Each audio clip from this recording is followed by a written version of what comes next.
Welcome back, one and all, once again to the 42 podcast, latest and greatest club from the restaurant at the end of the universe. And as always, to my left, your good friend and mine, Mr. Ryan. How you doing today, buddy? Hey, Jacob. I'm good. How are you? Not too bad. A bit under the weather, a bit of a cold or allergies or something. I don't know. Yeah, like a head cold or a chest cold? It's mainly in my head and coughing a lot, but Just mainly in your head. Yeah. Funny. I am. Sorry we were coming to you a day late, but yesterday was Father's Day, so, family obligations and such. I'm a father. That's how it goes. Mm-hmm. So you didn't even realize it was Father's Day, though, did you, Jacob? It was one of those things. How much do you care about your dad? I love my dad, but I just talked to him the other day. It's one of those things, like his birthday and Father's Day are within 8 days of each other. So Oh, they are? Okay. Yeah.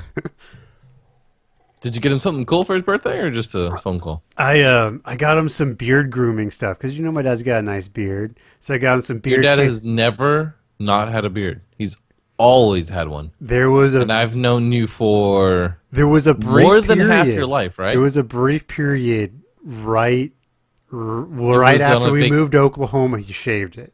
No, he didn't. Yes, he did. Because I remember the one time on vacation, right? No, that's it. That was it.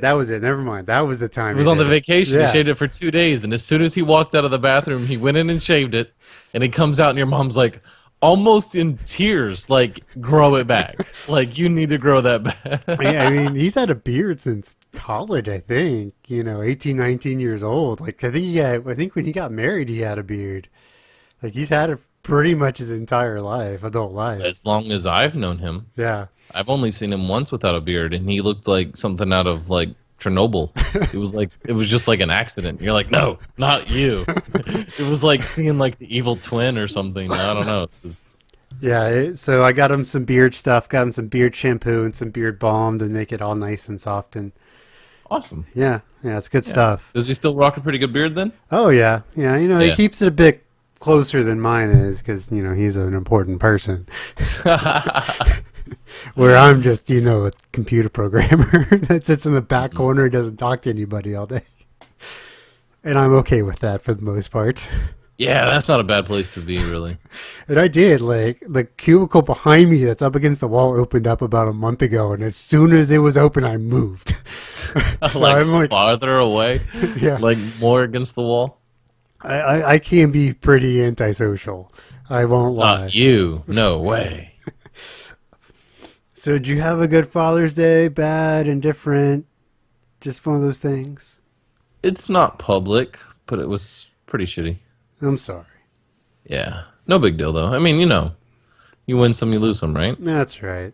Yeah. Did you get to watch did you watch any of the U.S. Open at all? The golf tournament? Unfortunately, I don't have TV right now. Oh, man. It was human drama at its best. Really? The back nine was because it's the U.S. Open, which is the hardest golf tournament in the world. And you think so? Well, that's what the USGA prides himself in being, is the hardest major in the world. Really? I think it's more difficult than Augusta Pines? Oh yeah. I think this year 8 people finished under par. You know what? I think it's kind of shitty to say that you're a difficult golf course just because the greens are shitty. Well, I saw the balls do some stuff that they're not supposed to do on an A-class course. I did think the there were greens some strokes were iffy, added on just because of a shitty green. And generally, that's not the case. I think the course got away from them. I don't know, man. I don't know. That one where the ball's perfectly on course, and then when it gets to the hole, it kind of follows this divot ridge around the hole. It's you almost should have given him that one. He hit it perfectly. But anyways, there was no way to make that putt. There's just, oops. There's just no way to make that putt. Yeah. I don't know. But so 16, right? Spieth sinks his birdie putt, so he goes to -6, and so he's got a 2-stroke lead. No, he's got a 3-stroke lead on the field. So, and I told my wife, this is over. It's over. Just to stop you, is he the guy who won The Masters. the Masters? Yes, the 21-year-old kid. phenom from Dallas. He's the new phenom from college. Yeah, and so he goes into 17, which is his par 3, and goes full on shankopotamus. Just right into the rough, like 8 What? foot. Oh yeah, Really? dude. Oh, terrible. So he double bogeys, and then Dustin Johnson, the guy who was leading going into the day, he birdies 17 to get to -4, and Spieth birdies 18 to get to -5, right? So Dustin Johnson, last group on the course, a 600-yard par 5, and Johnson 600 yards. crushes it like the 6 best football fields. Yeah, he crushes this driver like 350, and It then makes he that takes a screaming noise. 5-iron, Okay. 250 to 12 feet from the pin. My God. Yes.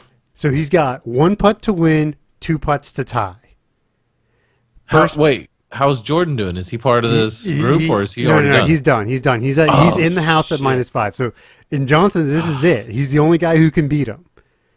This is. God. First putt, like his first putt is really good, and it kind of just burns the edge, right? But keeps going, and it just meanders just a little too far. It rolls out to like that 4.5, 5 foot range. Where it's a real putt. It's a real putt. And then he misses to lose. No! Yes. Yes, and he burnt the edge again. He missed it to the other side. He I would have overcompensated. just broke my club and not put a fucking score in. I'd have taken last. I would have been so salty. I'm the man. saltiest human being on the fucking planet if it burns twice like that. Like, what? And I just sat there like, I literally had my hands over my mouth like, oh my God. How much were those putts worth? About $1 million. Well, if I guess the second and third putt were about the same. Well, could be about the same because the U.S. Open is an 18-hole playoff. So if he had made the second putt, he would have gone to a playoff today. But Okay. so he could have still finished second. But I think I know first place is 8.1 million at the U.S. Open, and I think second place is 800,000. Ooh! Yeah. That's so much money, Jacob. I know. It was But you put 4 foot for $8 million? $7 $1 million. million, whatever the difference is? It was $1 million. It was 1.8 and 800K. So $1 million. I mean, I could try. I don't think I could put on a flat surface for $1 million from 4 foot. Well, the thing is these guys, especially a guy like him who's won I mean, he hasn't won a major yet, but he's won quite a bit. He's, top 20 golfer in the world. He's got 50 million in the bank. It's all about the glory, really, for a lot of those guys. Oh, that's interesting, right? Like when money starts to lose its value, it doesn't hold as much pressure. It's now just about doing it. Right. What's funny is Yeah. I've heard stories about the practice rounds those guys play because they like to play with each other and they gamble hard, hundreds of thousands of dollars a hole kind of thing. Damn. Yeah. So does that make Jordan on course to make the Triple Crown or the Grand Slam. Yep. He's Grand got Slam. the first two. No shit. He's got the first Did that two. make him the youngest? Yes. No. Maybe. Something. Something. Yeah. Maybe is an answer. It's I either guess. him or Tiger. It's either him or Tiger. So Tiger was good. he was good. Now he's terrible. Yeah, he's terrible. Right. Well, I mean, he's better than I am. Yeah, it's just I think one of his problems, A, he's lost it in its head, but B, he's had such a powerful and violent swing for so long. He's had 4 back surgeries and like 6 knee surgeries. That catches up with you after a while. Yeah, I really do think that's most of it. I think his body's just broken. But anyway, It's not like an Ernie Els swing who can probably play golf all the way until he's 70.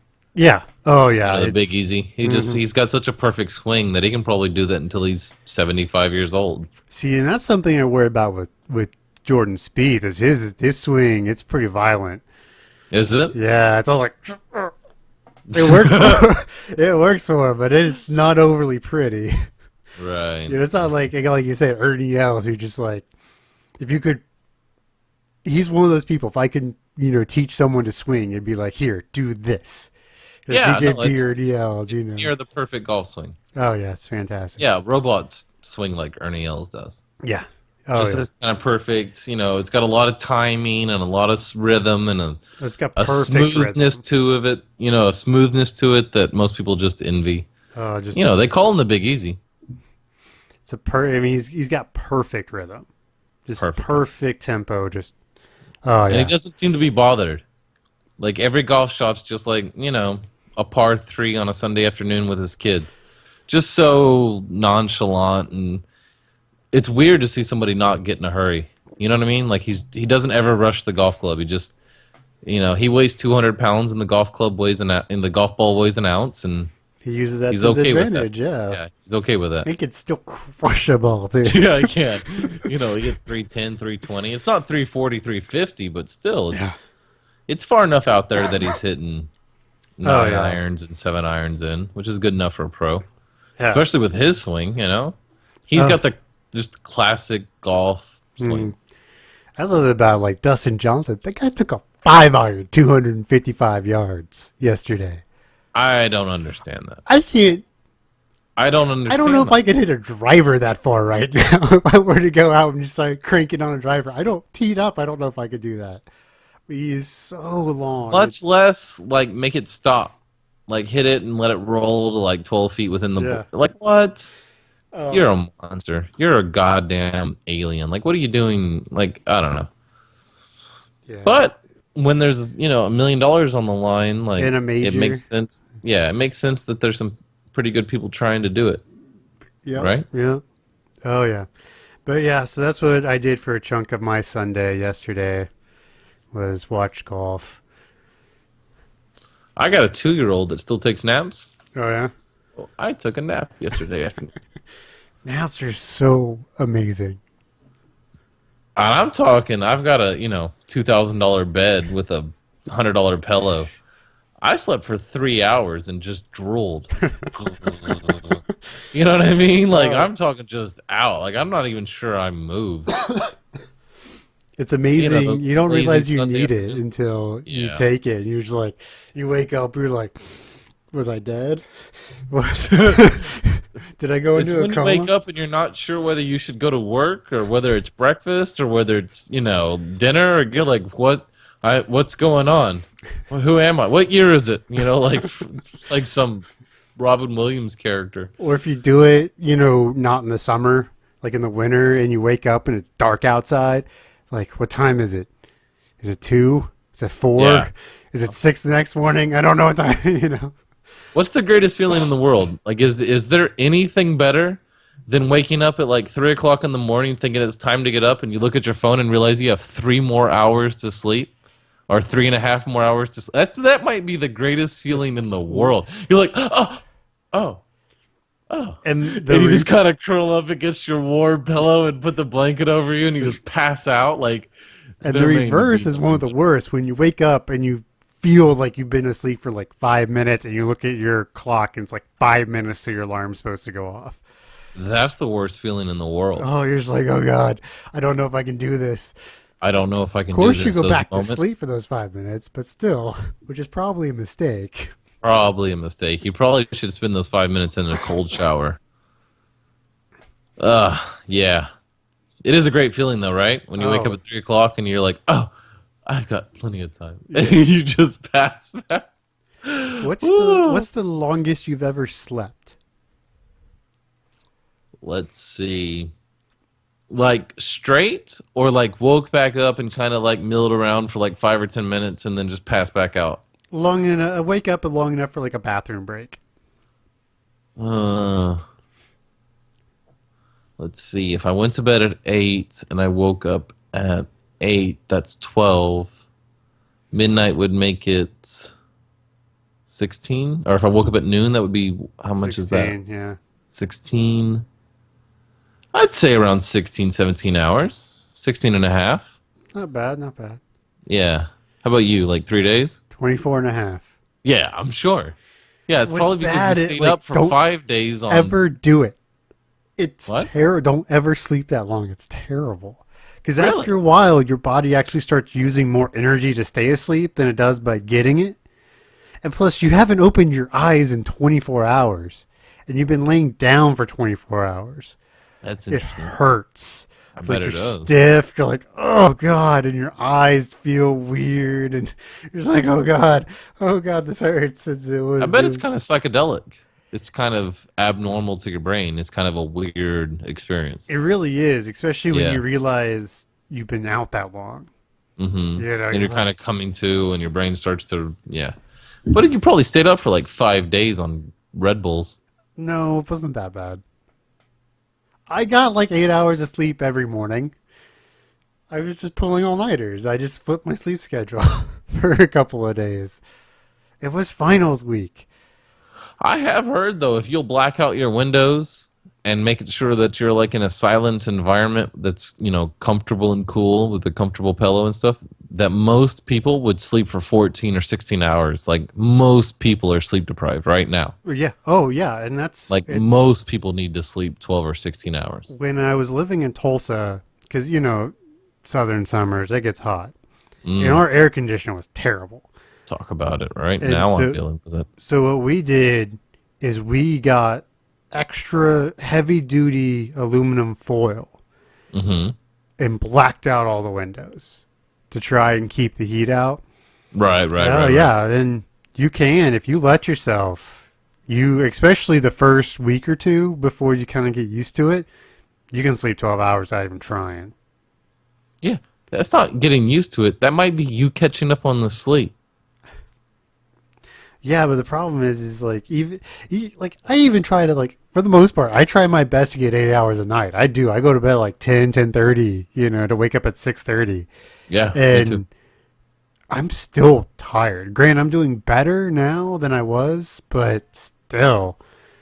You still owe somebody a lot. Like, don't talk about like you haven't like made a couple withdrawals that you owe some interest on. You could sleep for 8 hours probably for the next 10 years and not be caught up. That's probably true. You probably could sleep 10 hours a night and still just be paying back on the principal. You're barely covering the interest right now, homie. Yeah. 8 hours is what you should have been getting your whole life. Didn't have the time. Yeah. Okay. You're only missing half your hours of sleep. If I could, if I could get by on 6, I would. If I could, but I can't. I just can't do If it. I could go to bed at midnight and get up at 6, And feel okay. I would be happy if I could go to bed at midnight and get up at 6:30 or 7. Like, that's still not even feasible for me. Like, it has to be 10:30 to get up at 6:30. Like, that's just what it has to be. Yeah, that's about where I'm at now. Yeah, and I owe the Reaper all the time. Like I said, Sunday, I mean, I took 3.5 hours and was out. I was mad when it was time to wake up, Dad. We're going down to Father's Day, you know, barbecue and burgers. I was like, no, I don't give a fuck about Father's Day or burgers ever. Let me go back to sleep. Yeah, let me sleep. I'm tired. That's a weird feeling when you sleep 3.5 hours and you wake up more tired than you were when you went to sleep. Is it more tired or just realizing how tired you were? It's probably that. 'Cause you I've been still having- have to I've had wake a up. twitch. Yeah, I've had a twitch in my eye for 2 weeks.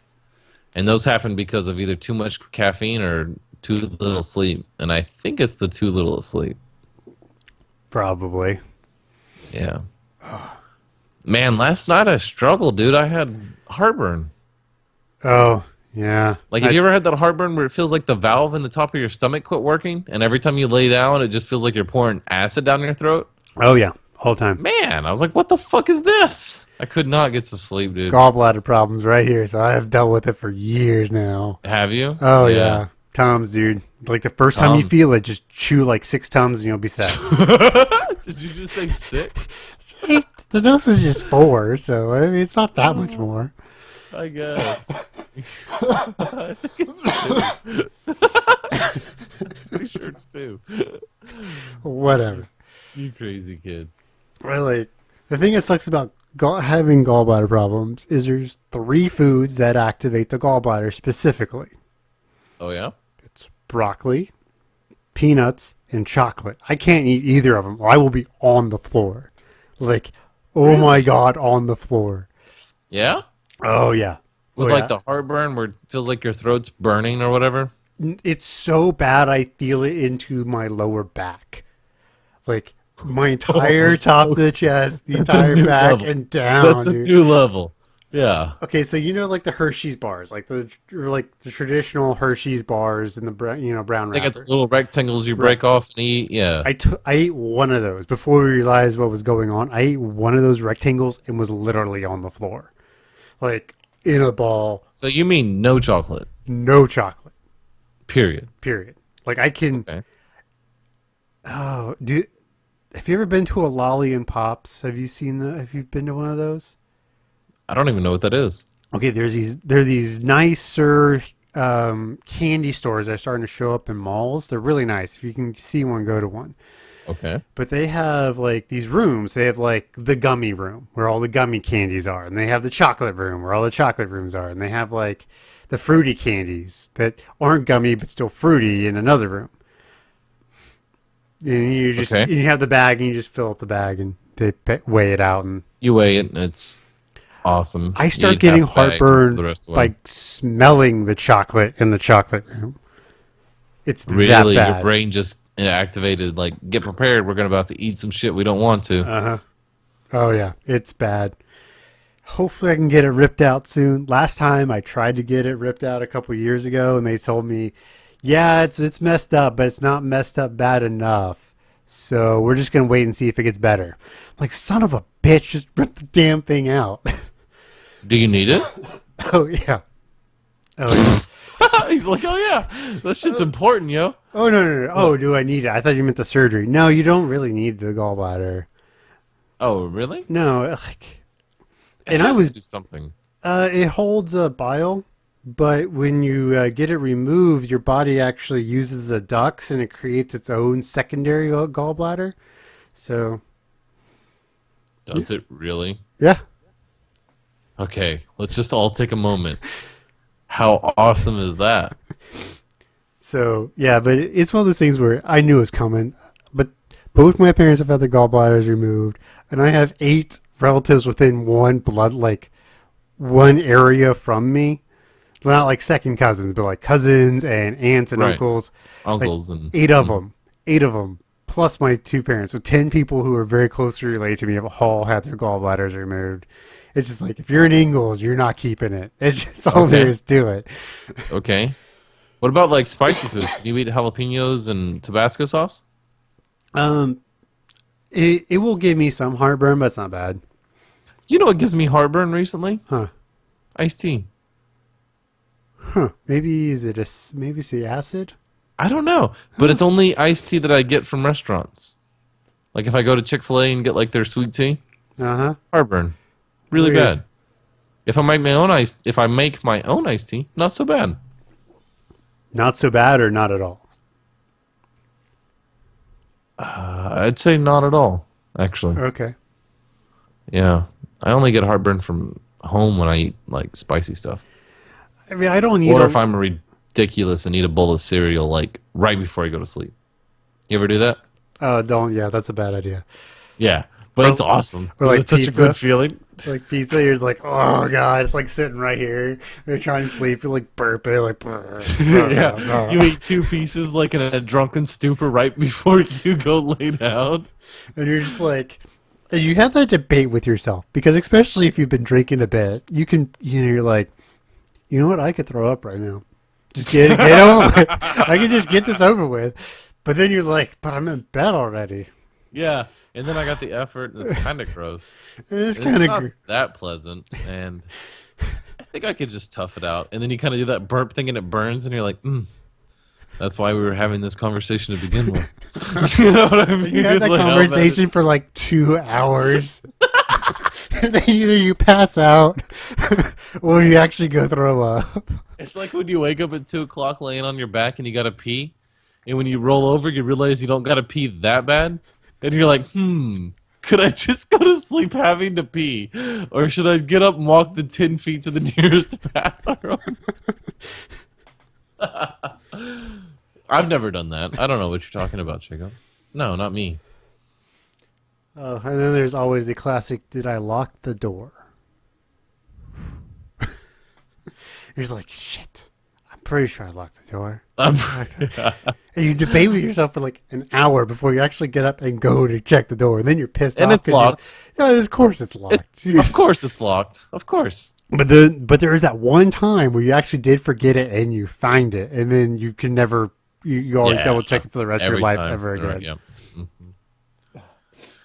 You want to know the one of the most useful life pro tips I ever heard? What's that? I heard this when it involved using, like, going on vacation. But it turns out you can use it whenever you want. Okay, so when you leave your door, right, when you go on vacation, you're nervous that you forgot that you locked your door, or you didn't turn the stove off, which isn't as big a deal as it used to be, but stoves used to be a big deal. Mm-hmm. But for almost everybody, did I lock the front door? Right? You know, when you're getting on the airplane or when you're almost to Dallas from Houston or whatever. The best way to avoid that is you lock the door, put your finger on your nose, and do a 360. Or put your finger on your butt and like do a little wiggle dance. But it's something that's completely out of the normal. Like something unique to that situation. And then when you look, you'll think back, oh, did I lock the door? Because what it is your brain's locked the door so many times as they can't distinguish today, locking the door today on the vacation day, or 3 days ago when you went to work. But if you do that little thumb on the nose, do a little circle dance, your brain goes, oh yeah, you acted like a complete moron in front of the front door today. You know why you did that? It's because you locked the door. That's just a little pro tip. Like, you can use that for anything, you know, but... Yeah, it makes sense. Yeah, it's just do something completely unique that's slightly, you know, unforgettable. Just be warned, is you might remember locking that door for the next 7 years. I can think back on the time that I've used this trick. Yep, I remember. That door's locked, dude. When I went to that apartment door, that memory is still in my head. So, just so you know. We have a small vacation coming up in the next month or so. Oh. Me and my wife, we are going to Gen Con. Nice. Which is... kind of into this stuff. Yeah, Gen Con is a gaming convention. So board games, D&D. It was started by the founders of D&D. So, and plus we got friends are going and it's only like a 4-hour drive. So, you know, might as well. Bonus.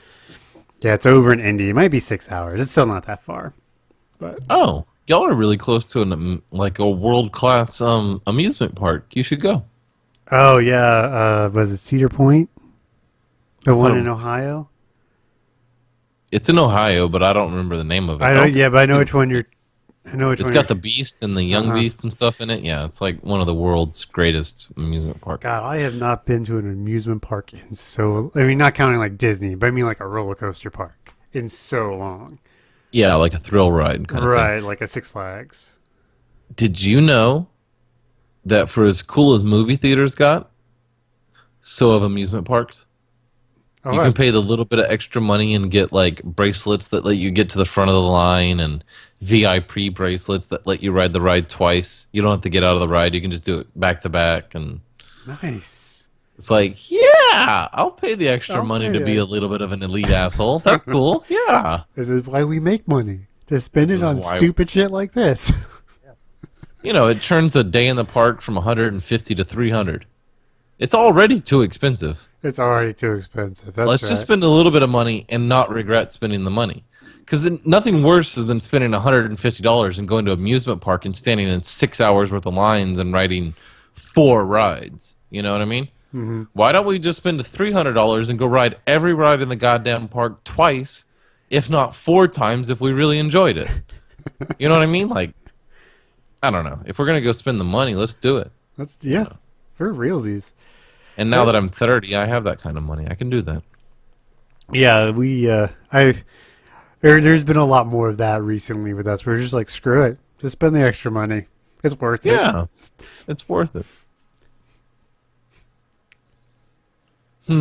Any good movies lately?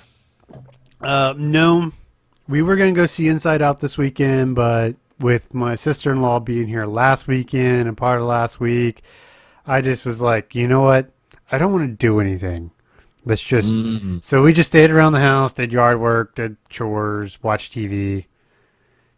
Yeah, I know that feeling for sure. You know, because like we just went while my sister-in-law was in, and I was just like, I'm tired, baby. I'm really tired. I bet she was pretty reciproc, whatever the word is. Yes. She probably responded well to that. She's like, yes, okay, thank you. Can we order food out? Like, yeah, can they deliver you know, it? we got Thai food, and we have this really good Thai delivery place around here. Really? Oh, yeah. You're lucky. They deliver pretty quick. Have you ever used grubhub.com? No. Is this a new, like, gonna solve my world problems? Well, if you like delivery, yes. I enjoy delivery. What it does is it tells you everywhere around you that delivers, and it has their menu, and you can actually order from the Grubhub site, and then they'll just deliver it.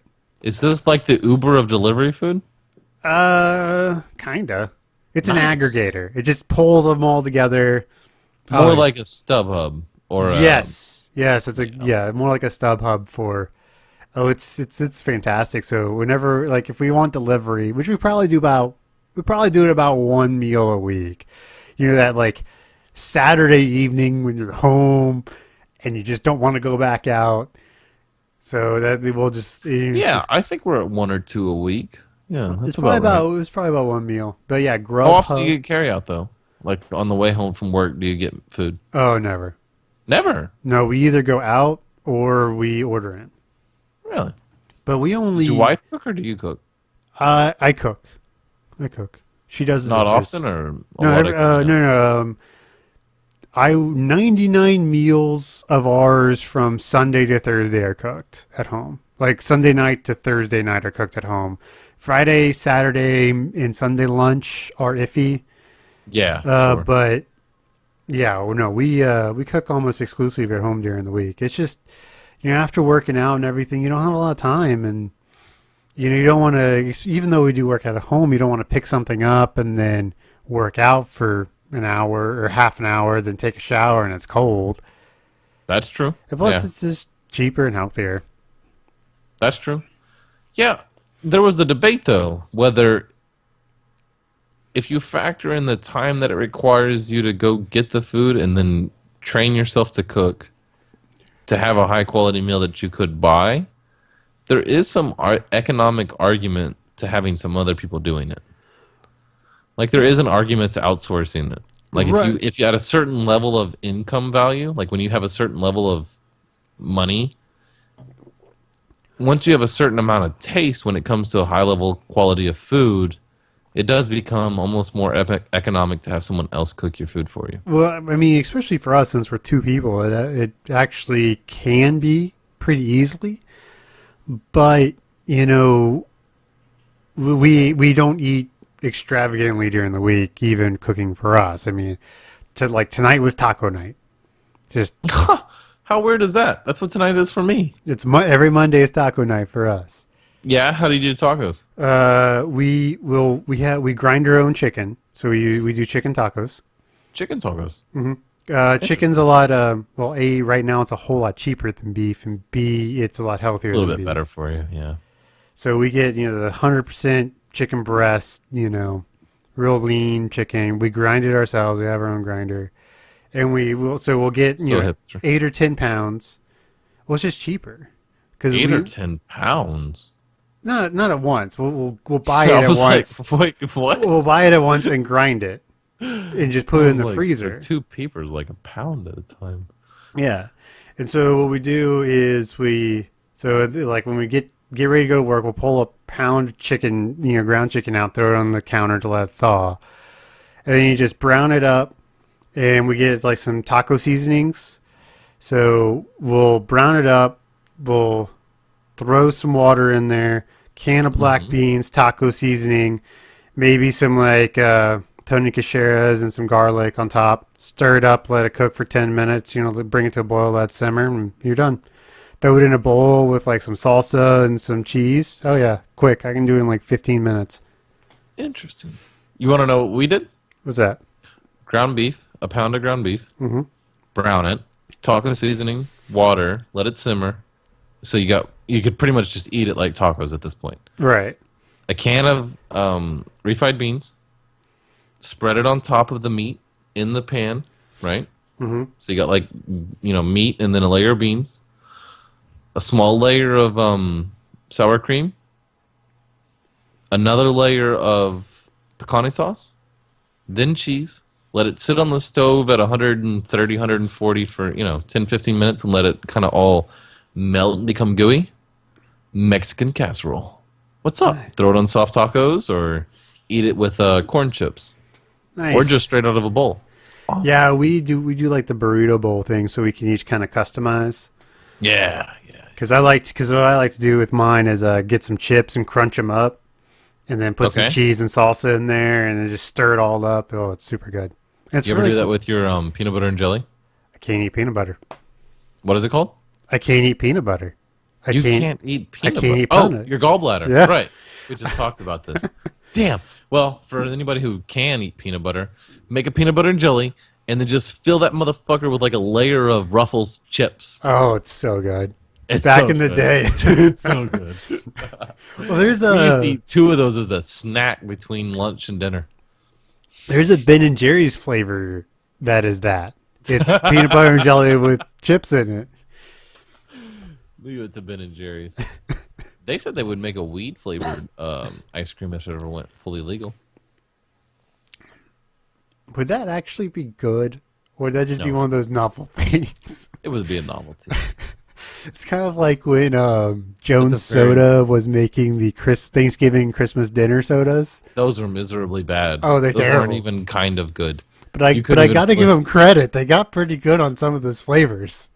Like the honey ham. If you could close your eyes and kind of like just try to taste it for what it was supposed to taste like, you had to kind of sip it. Yeah. Oh, they but were still, terrible. They were It terrible. was a miserable experience. That was one of those things they used to do down here in on Thanksgiving Day. Rod Ryan, the morning show, him and all of his interns and co-host or whatever, they would all have to drink like a different flavor. They would randomly pull out, and they had to drink down the 18-pack like Thanksgiving feast or whatever it was, or the 12-pack one. Well, that makes my stomach hurt just listening about it.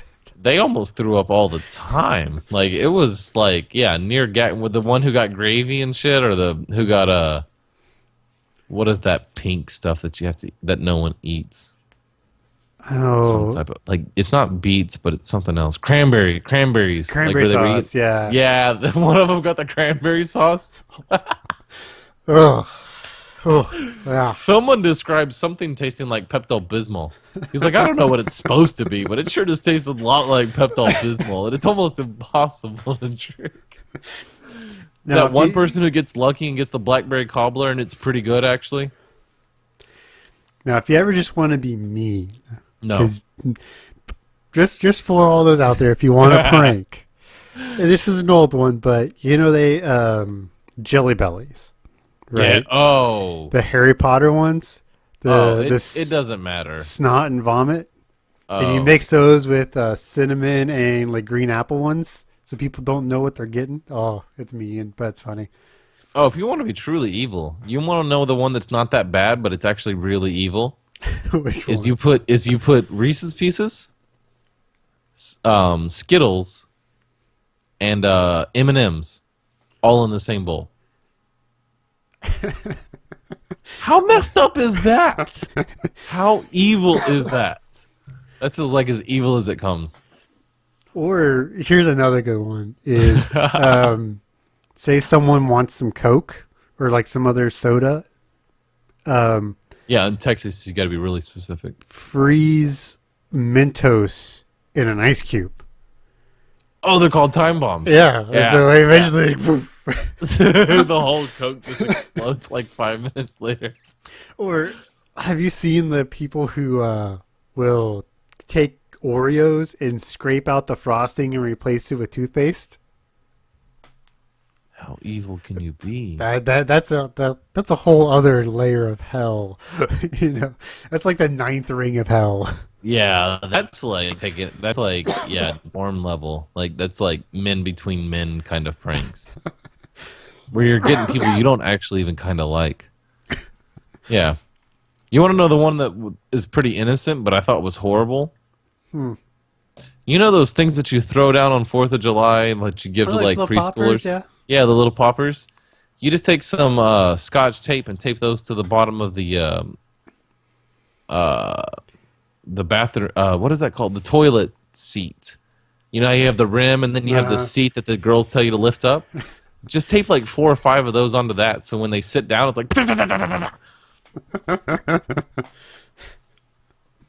But then I've heard about the really bad ones where they take what is that, saran wrap, that plastic wrap, and you wrap it over the bowl. So in the middle of the night it looks clear, but when you sit down and take a dump, it just like sprays it all up on you and stuff because it's just like right there at the the toilet. Yeah, but that's See, I would never go that far. Nah. Like I've done some pretty mean things to people in my day. Mostly they deserved it, but but still, I would never go that far. Yeah, where they took the college. Or not college, what is it? High school senior prank, where they do the senior pranks. Did you hear about the one in Magnolia? Where they took 3 pigs and they covered them in grease, like Vaseline, like little piglets, so they were almost impossible to catch. So they've got 3 pigs, and they numbered them 1, 2, and 4, and covered them in Vaseline. So they were almost impossible to catch to begin with, and then they spent the rest of the day looking for the 3rd pig that didn't even exist. See, that's ingenious right there. That's pretty if good. you're gonna be evil, at least be smart about it. At least have some fun, right? Exactly. Yeah, my uncle, to this day no one knows who did it, but it was actually my uncle for his senior prank. He took 5 gallons of Dawn dishwashing soap, and he poured it into the cooling tower of the high school, which the air condition in the high school used like this 20-foot wooden tower that the waterfall Very down. old school. He said when everybody went outside to go, like when school ended at 3 o'clock, you couldn't see a single car. The entire parking lot was covered. Man, that gets you thrown in jail for terrorism now. Nowadays, yeah. You know what I was just thinking about that today? I was watching Mary Poppins. Okay, so how old are the kids in Mary Poppins? The kids that are being nannied by like Mary 9, Poppins. 10, 12. Okay, let's just say they're 9 and 10, which is pretty generous. They could be easily 8 and 9. There's a bit of right? a range in there. But anyway. So anyway, when they jump into the mirror, or the painting, and he was like, hey, I thought you said there was a carnival. And then the grown-up's like, so I did. It's down the hill and over, down the road and over the hill. And the kids go running that way to the carnival, and the parents walk the other way to towards a picnic. And it's like, there's tons of stories online of nowadays of 11-year-olds in their own backyards while their parents are at work. Like you get home from school at 3:30 and your parents don't get home till 4. Of the parents going to jail, the kids getting taken to foster kids, and it's like, man, how far have we come where Disney has a 9 and a 10-year-old running off to a carnival by themselves, to where nowadays you're going to jail. And they said the kid, didn't have access to water or shelter. It's like, well, there's a water hose. That's not water. That is pretty water. I drank that half my life. And then there was a shed that wasn't locked. It's like, how much shelter does he need? Wasn't he only outside for 16 minutes or something like that? It was something ungodly. And the neighbor calls and says, hey, there's Oh, yeah. And he's in foster, and then when he's in foster care, he's been in foster care for 6 months, and they've moved him 3 times because of issues. It's like, you've ruined that child. Broken. That kid has experienced things that he can never get rid of at a time in his life when he didn't even have a full brain. Oh, yeah. It's terrible. The overprotective nanny state is just incredible. it's scary due to the fact that I have a 9-year-old and a 2-year-old. And I have a 2-year-old that almost perpetually has a black eye or a bruise or a scabbed knee. Today, he comes running outside, right? And I live in a house that has like a porch. And then it has like, I don't know, about a 2.5 foot drop to the grass. Three, 4 steps. Right. But there's also 3 or 4 steps. But he comes out and he sees me and he's like, ah! And he just runs off the edge. Like, he doesn't even look. He just, and he does that whole, like, cartoon thing where he kind of floats and then he just goes level with it. And then he just bounces and, comes up screaming. And I'm like, well, what the fuck? Like, what did you want me to do? I was 10 foot away. I'm sorry, and I guess if the fucking right person heard this and heard the fact that I didn't have railings around that 3-foot porch, I could go to jail for child endangerment. Probably. Newsflash, he's falling down the stairs. Like, I don't know what to tell you. The kid's just kind of an idiot when it comes to, like, bodily harm. Hey, it's man. not my fault. I don't need to go to jail because, Lord knows how accident prone I was. I was so accident prone that the eyeglass place rescinded my lifetime warranty. They revoked the lifetime warranty on my glasses because I was breaking it so much. My file was literally like 9 inches thick. They were like, no. You're going to have to pay for this. You're abusing the system. There's always that one outlier, and that was me. They're like, someone was looking over the graph or like the expenses, and like they're all down here, and there's just one dot up here, and like, who's that? It's like, that's Jacob. That kid. He's ruining the whole system. They knew you by name. Oh yeah. I was breaking my glasses like every 3 months. Damn. I was blind. I was legally blind until I was 6. Yeah, poor Jacob. You ran into the doors more than once. He was like, hey, I saw the door. I just didn't realize it was that close. Like, I saw it. In my defense, it was there. It's hard to tell you. It's hard to explain what Jacob sees. Here's the best way to put it, and this is a decent story, is we were at some friend's house. Like, they had just moved in, like, brand new house, like, right? And I was in my 20s. It's not like I was like 9 doing this. I was in my 20s, right?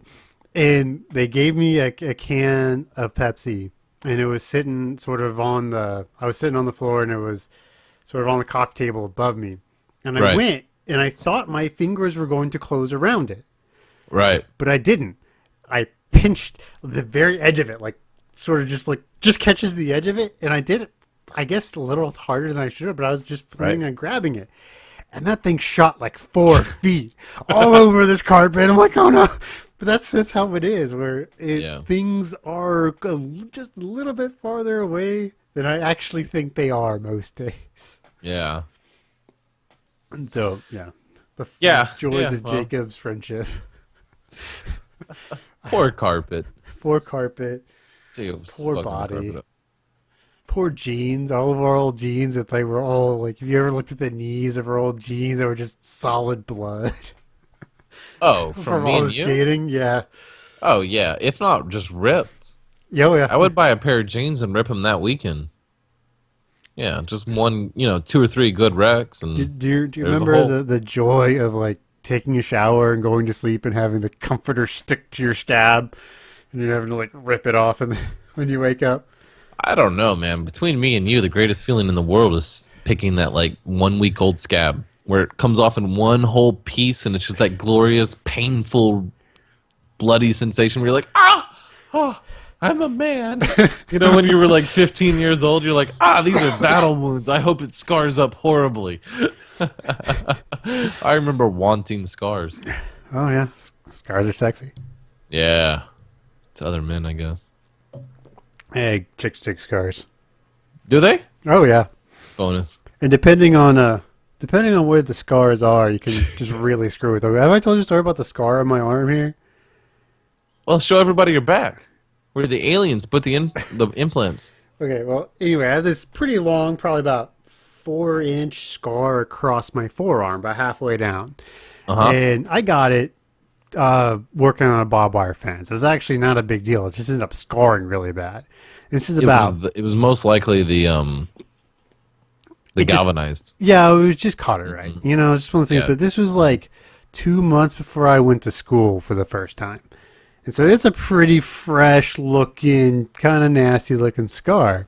Yeah, when they're kind of purplish still. No, it was pretty much skin tone at the time, but it was still pretty distinct. It's Right. kind of faded now, and so I was talking to this girl, kind of the first girl that I kind of, was flirting with at school, and she saw this scar on my arm. She's like, "What happened?"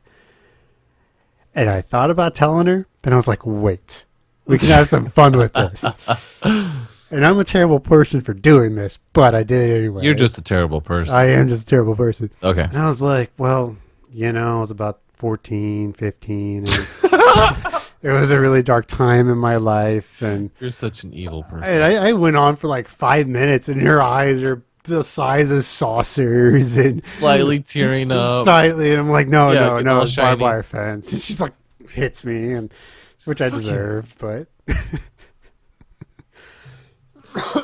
That's funny. Don't ever do that. No. If you do it though, commit. Commit, yes. Yeah, don't tell her at the end. Because you could probably get some sympathy tail. Yeah. At least, a make out session. Yeah, she at least wants to cheer herself up.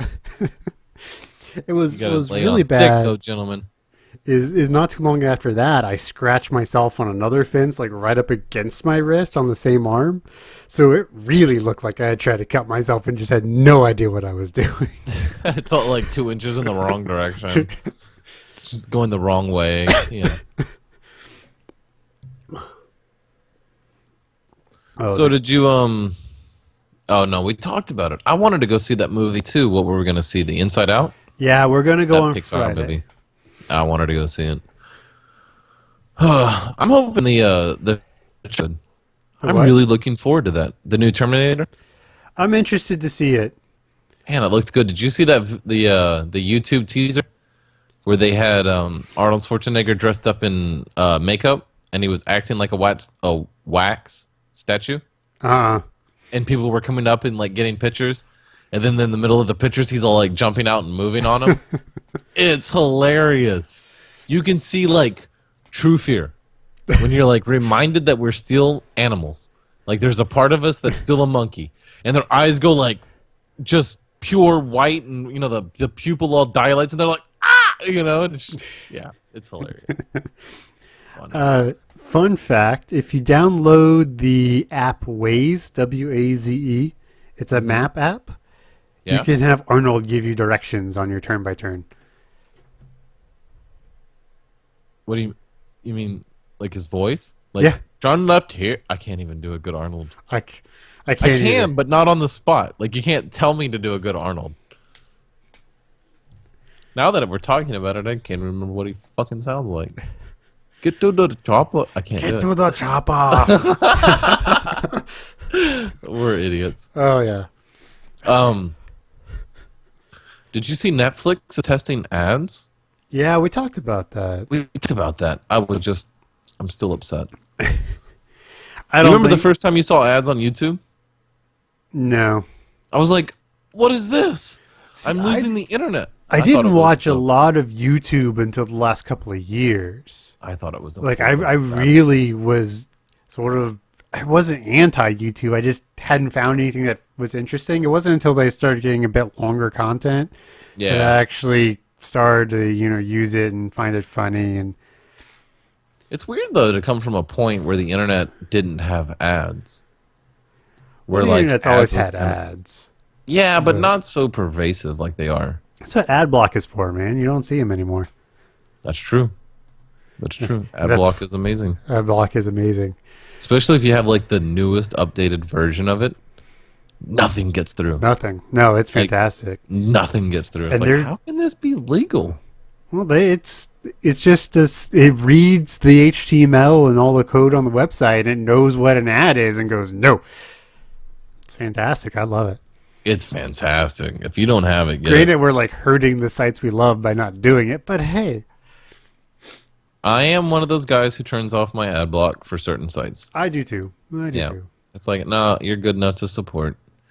But But it turns out most of those sites don't do a lot of advertising, it's jarring when you get on a browser that doesn't have it, especially when you've been on it for the first time. You go to like one of your favorite sites and it looks completely different because there's ads and things are spaced differently. And like, what the hell? Did they get hacked? What's wrong? It takes your brain a second to kind of register. You forget just how many Russian women want to marry you. I mean, there are these important things you just forget about the world. Or how small your dick is. Or how, yes. Oh, yeah. I needed that. I did, or yeah. I guess 9 inches is average. I need to work on this. It's like 9 to 12. 12 inches? Who are you dating? Most girls don't want 12 inches. No, in reality, I think that if you had 7 inches, most girls would never complain ever. Ever, right? If you were decent. You could if you could use it. Yeah. If you could use it. But I do think there's a point where you have like 9 inches in thickness, you can just kind of lay there. I mean, they can, take care of most of the problems they have with 9.5 thick inches. Though, you might find yourself not satisfied most of the time. It will be difficult to find room for all 9 inches. So, just be satisfied with your 6-inch dick. Yeah, it is what it is. Is it the average male is 3.5? No way. Yeah. No. Maybe it's a bit more than that, but it's... it has to be. No. Because I've been in locker rooms, right? Most of them are at least 5, right? At least all the people I know are rocking like 6 and 7. Like, you know what I mean? Like most of the friends I have are 5.1 average. 5.1. Okay. Well, it makes me feel better about myself. Not terribly. I'm not like King Kong or anything. And drink for the weird diversion. Yeah! In the future. Because VR. Virtual reality. Because that should be another one of the things in the drinking game. Really weird diversion. Because there's almost one where it's like, we're going down this one path and we just take this little detour real quick. That's just really weird and probably makes people feel awkward. Then we come back. Yeah, that's the entertainment, though. You never know what you're gonna get. What's really bad is I've gone back and listened because like tomorrow I'll listen to this podcast. How many times have we gone down like this great conversation and then you mention something or I mention something and you're like, ooh, and then we start talking about that like we're gonna go back to the original conversation. Never ever do. Never. And there's got to be so many people who are like, what were you gonna say though? It's just. So you should write us at 42podcast@gmail.com and let us know the conversations that you want. Or visit us at f2en.com, F the numeral 2en.com. You can find us there along with the other podcasts like the Super Nerd Sixer and everything else. Which you might notice showed up in your feed. It did. If you are subscribed to this podcast through iTunes, you are now on the master feed for the 42 Entertainment Network. Right, so, which we're going to let you know about. So you will get all the podcasts, which won't be that many more than you're already getting. But hey, think of it as free stuff. That's already free. You listen, it's all free. But the Super Nerd Sixer is awesome because it's like 25 to 30 minutes at the most. The longest one I think has been 23. Actually, it's pretty. It's as basic. I was giving you some bones. Space to put in some longer songs, maybe. But right, yeah, it's closer to 20 minutes, really. But it's Jacob just comes on for the first few minutes, tells you what you're going to listen to and who it's by, and then you're off to the races, and you just get 6 songs of awesome orgasmic ear magic. Is that how you would describe it? Or would you describe it as like ear magic orgasmically good? I don't know what it is. It's good stuff. It's fun. It's nerdcore and nerd rock. Awesome song this week. Which one? Oh, in the game of boobs and lies. Oh, everybody dies. Yes, that's by the PDX Broadsides. That was one of my favorites. Boobs and lies, everybody dies. And that's how he ends the song. It is totally worth listening to all 20 minutes just to get to that part. It is. It is. Yeah. Yeah, it was a good... I've been enjoying it. It lets me express my creativity with the musics. Because I can't actually create music because I have no musical talent whatsoever. But I can... Yeah, it's all good. I can put songs together. I feel like they flow pretty well. Surprisingly well. You put 6 songs together, and it was not difficult to hear the end of one song in the beginning to the other. But there was hardly any discernible change in the flow. But the beginning is nowhere near the end. So I don't know really how you did it, but we mix genres. There's hip hop, there's acoustic, there's electro, there's rock, there's metal. Really good. And it flows well. Yeah, that's what I like to do. Just give you 6 good songs, just boom, boom, boom, boom, and just they're enjoyable. Yeah, so give it a listen. If y'all are a fan of Mega Man, the second episode, I believe, had the Megas, which they turned Mega Man 2 into a rock opera, and it is fantastic. Really? Yes. Let me find the name of the... kind of in the style of like Meatloaf, kind of that rock opera style. It's a bit more... it's a bit heavier. It's called Get Equipped, but it is... Yeah, it's really good. Really, really good. Yeah, and it was episode 3. So if you cannot get through the feed. You have to go to the website for the back episodes. Because I didn't want to flood everyone's feed with 4 new episodes of this stuff. Maybe I should. But maybe. I thought that would be a dick move. Could be. Yeah, just let them go back to the website if they're really interested. Yes, so that's, remember, F2en.com. Just click on the link to the Super Nerd Sixer.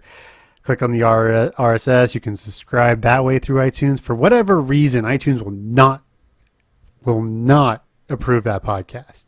I don't know if it's because of music, and that causes licensing issues, even though all the music is used with permission from the artists.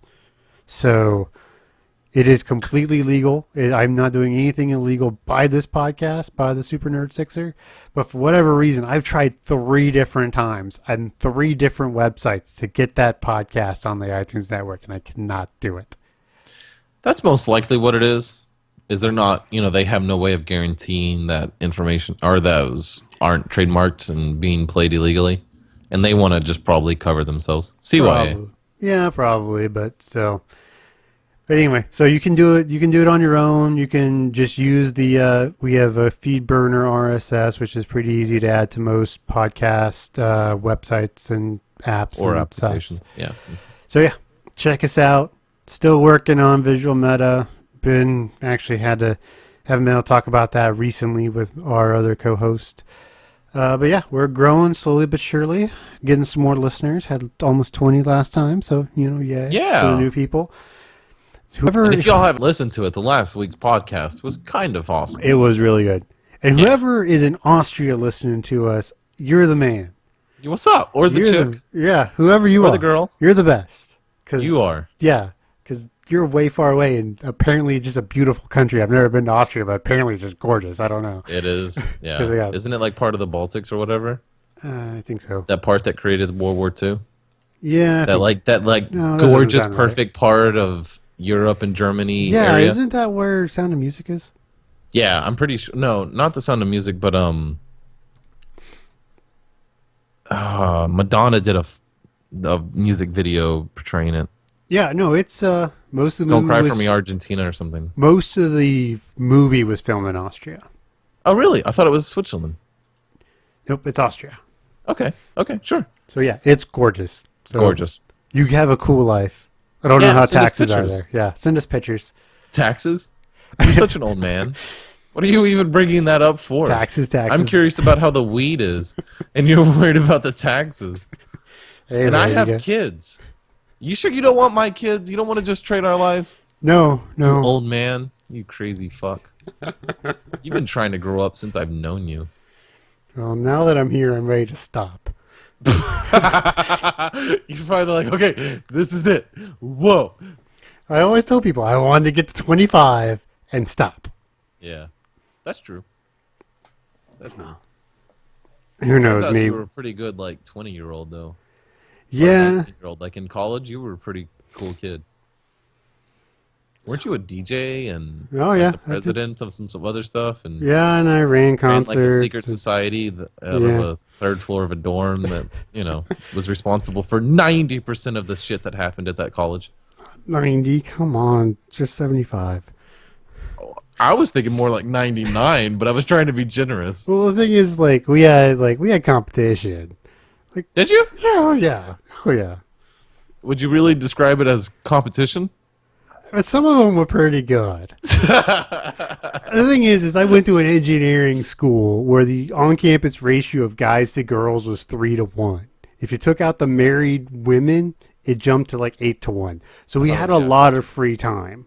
They built a trebuchet and had a guy in an airplane marking out they gridded out the property on with a trebuchet, and they were shooting water balloons at the security guard from a mile away. Yeah, that's the kind of shit this school did. And that wasn't even that big a deal. They didn't really even get in that trouble. It was kind of like, that's kind of cool. Grant, I wasn't there for this one, but this is sort of one of the creme de la cremes of the pranks that my floor pulled. Is there used to be a helicopter repair program at the school. And so what they did is they raided the lab with all these helicopter parts during chapel. So everyone is in this one building. And there's an open field right by the chapel. They throw all the parts in there, light the field on fire, and they didn't. Yes, and detonated 2 dry ice bombs by the chapel in the trash can. So you just boom. Goosh. And then they called the local news with an anonymous report of a helicopter crash. They got in trouble for that one. No, they didn't. I'm surprised. What was the worst one you ever pulled off specifically? Okay, I just want to preface this. Allegedly, it's something that he did allegedly. Something that he would do on Friday nights for the fun of it is dress up in all black and hang out on the corner until security tried to come up and ask him what they were doing, and they would sprint off. Yeah. Causing security to chase them halfway across campus. Yeah. Now, Grant, this was retaliation because every year our dorm put up this Christmas tree that was as tall as a dorm, which our dorm was 4 stories. So it was a 40, 50-foot tree. Wow. And it was a long process. It took us all night to find the tree, cut it, hoist it up, and decorate it. Right. We call it the Kia tree because it was supposed to be trash. So we put there books and underwear and terrible lights and stuff. And the general rule was you don't touch it for a week. You give us the week, and then you can do whatever you want to. That was the rule for the unspoken rule to the other floors. Well, this one floor waited 26 hours and ripped it down. And we found the guy who did it. So one night, and this was actually one of the all-nighters I pulled right before I slept for 24 and a half hours. So we can just tie this all the way back to the beginning of the podcast. Right. He had a white Subaru Forester, and he tried to hide it on campus. And so we find it. And there's 4 of us. We have 2 bottle jacks, 2 lug wrenches, and we are like a NASCAR pit crew. We have that thing on blocks in under 5 minutes. And then, because we're jerks, and he deserved it, we get Loctite, put it on there, screw those fuckers down as hard as we could. The lug nut, the lug nuts back on the lugs. Just screw them back down as hard as we could. And then... With Loctite on them? With Loctite on them. And then we took his tires and threw them in the pond. And this was middle of December. This is the week before finals. So it was 20 degrees outside. Oh, he was pissed. But we didn't care. He deserved it. Yeah, fuck him. Fuck him. He messed with the best, you get the rest. That's right. So that was one of the things we did. I I don't know if I could still do it, but in my time, I learned how to hotwire golf carts. So that was fun. Yeah, I could probably. Wait, I bet between me and you, I used to work at a golf cart or golf course. I bet between me and you, we could figure it out. Give us 10 minutes and a pair of wire cutters. Well, the thing is what we did is we actually put an on-off switch on them, like on the hot wire. So we would hotwire it, and when we get done with it, we just turn it off and put it back in and close it. So all we had to Like do it was normal. like it was normal. Yeah, yeah, we did that. See, we had a bell tower on campus that Oh, this is my favorite. This is this was an accident, but we used No, no. y'all did this for a lot, and then it finally went wrong. Well, yes, it went bad, sort of. So we are. Not for y'all. It was kind of epic. So there's this bell tower on campus, and what we'd like to do is we had this three-person pretty water. tall bell tower, Yeah, probably about 100 foot. and it had a clock on it. Yeah, it had bells. Yeah, It bell was tower. it was a clock tower, not Yeah, just a clock bell. tower. Yeah. Yeah, And yeah. so we would steal fruit from the cafeteria. Grapefruits, oranges, apples. Oranges, apples mostly. Grapefruits are kind of big. And so we would get, Oranges were their favorite. orange, yeah. And so we would get them and freeze them, and then we'd shoot them at the bells. We would also shoot golf balls at the bells. How would you shoot them? With a three-person water balloon launcher. I already said that, yes. Golf balls were always scary because you never knew if they were coming back at you. Or if they were gonna miss the tower and kill somebody a block away. But what? Yeah, but no, we didn't worry about that. How far away were you shooting these? No, they weren't. Not counting the vertical distance, just like straight line to the, I don't know, 50, 75 feet.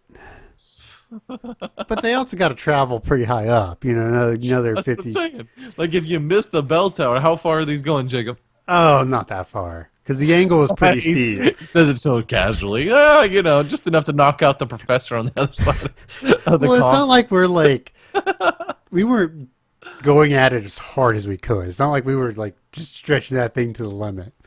But So what allegedly happened at the end, Jacob?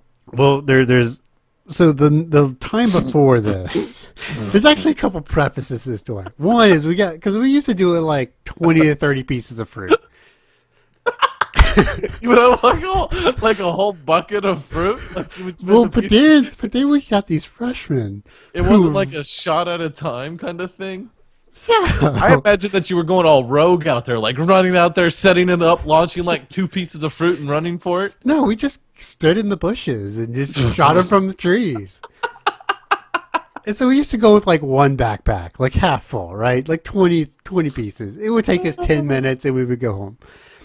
But we got these freshmen who really enjoyed it. And that 20 or 30 pieces jumped up to like 100 pieces. Seriously, there would be so much splattered fruit on the ground. It would be thick, like a carpet of splattered fruit. So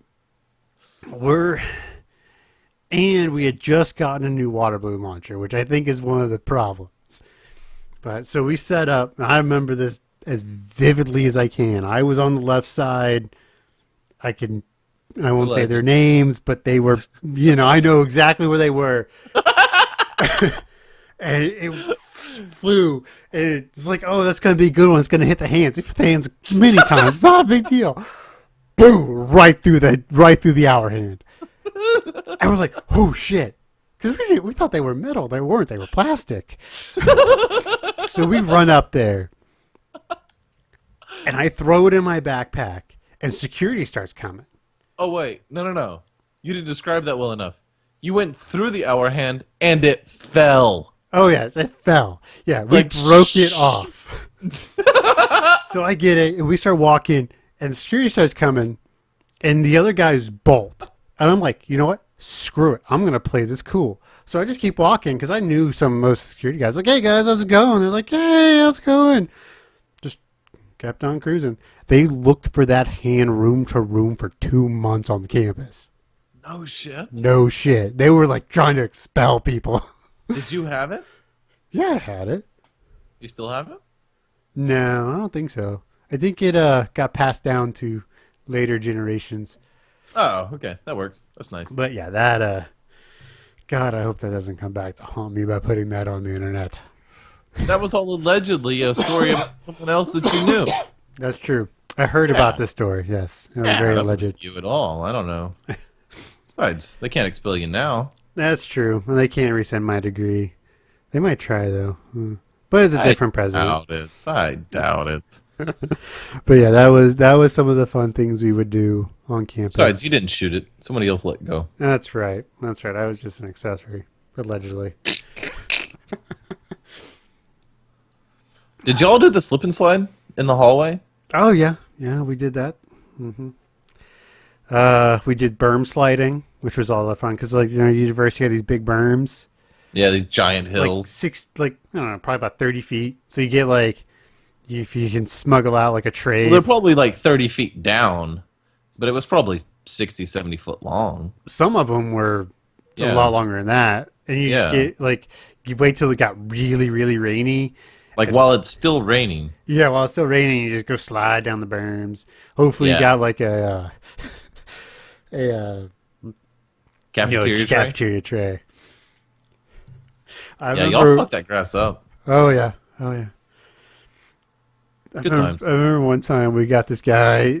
He was either just an incoming freshman at the time, or he was visiting, and he's like, "Hey guys, I got a rental car." I'm like, "Oh really? Want to go drifting?" He's like, "Sure." So we could like take that thing whipping around campus, pulling the e-brake, and sliding. Did you really? Yes. Man, I want to be a teenager again, Jacob. You know what's crazy though is my kids are, well, they're not really that close. But as a parent, you're like, oh, I was an idiot almost at your age. Like, you're not that far away from being just a complete moron. I hope you don't die. I got a 9-year-old, like he's about to turn 9, and I'm like, that's about when it starts. Yeah, like maybe another year, right? Like I got maybe a year and a half, maybe. And then it's just all downhill. Like they just start becoming crazy little fucks, and then they can become rebellious and move out. Right? Isn't that about how that happens? Pretty much. Yeah.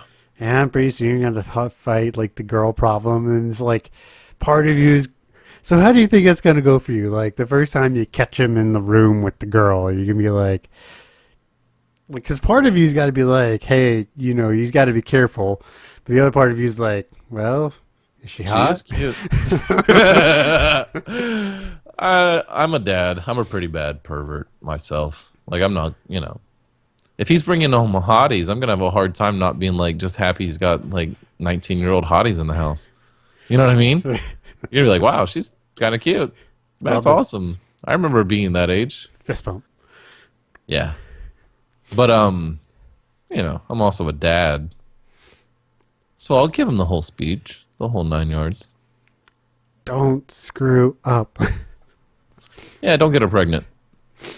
That's the majority. That's the major one. Don't get her pregnant. Hopefully by then they'll have perfected the male birth control. You noticed that, right? Did you see the internet blew up like 2 or 3 days ago? Mm-hmm. Where they were offering some non-hormonal pill for men. You know that meme that's on the internet where it has Buzz and Woody? And that part where Buzz has got his arm around Woody and he's pointing? Right. And they do that whole like single moms everywhere. Right. It'll be that kind of meme, to whatever the line was. And this one's like, this is what I foresee with the new male hormone or the new male contraceptive. And then it goes to that meme and it's like STDs everywhere. It's like, yeah, I could probably see that. Yeah. I saw something about how like ever since Tinder came out, like STDs in the US have just exploded. I believe it. Part of me, almost everybody I know is fucked on Tinder. Part of me, like almost everybody I know, and I've had terrible success with it. Granted, I'm married, and I'm like I got a bunch of rules when it comes to using Tinder, but even people with like as many rules as I have usually can get some success on it. Like it's incredible. Part of me like would be really interested to see what it would be like to really honestly date now. Because like I basically quit dating like right before the real big explosion of like online dating. Before internet was okay. Like Yeah, you it were was part of the just- transition I from was really in that transitionary phase of meeting people online, even though I did meet my wife online. So that's like cool. eHarmony and stuff was, and like Plenty of Fish was kind of a thing. Yeah, but now, man, it's just like I don't know. It seems Hey, it's, you're pretty. You want to fuck? Yes. Like that that's what seems it like seems like, at least that's what to it seems me. like from the I don't, outside, I right? don't know if that's how it is, but it's like you have sex first, then you get to know the person, and it's like it used to be the other way around a little bit. A little bit, yeah. A little bit. I'll You tell mean you. second, I'll third tell you date from kind of deal. so the girls I know that use Tinder, it's exactly that. It's exactly what they want it to be in any form. Like if they just want to get on and get laid in the next 15 minutes, that's what Tinder is. If they want to get on and like have a full-blown Plenty of Fish, meet the right guy, run them through a criterion of some sorts, that works too also for them. You know why? Because they're girls. And they have unlimited choices when it comes to Tinder. Have you downloaded the app and like even tried? I haven't. Download the app and see if you can even get a match. Period. And if it's a match, make sure it's not a bot. Like you could maybe like probably spend 2 weeks on there and only get matched with people who are trying to hook you up with like webcam chicks. It's like I think I'm talking to a robot. You know what I mean? Like It was probably one of those things for like the first 6 to 9 months. Tinder was, It was probably awesome. awesome. And then yeah. now it's just terrible because people are like trying to exploit it. Yeah, trying to break the system like humans do. They got to make the monies, man. It's all about the money. Yeah, it's all about the money. Yummy monies. Yeah, the money's Kyle's money. Kyle's money. Sorry, I don't have any Jew candy.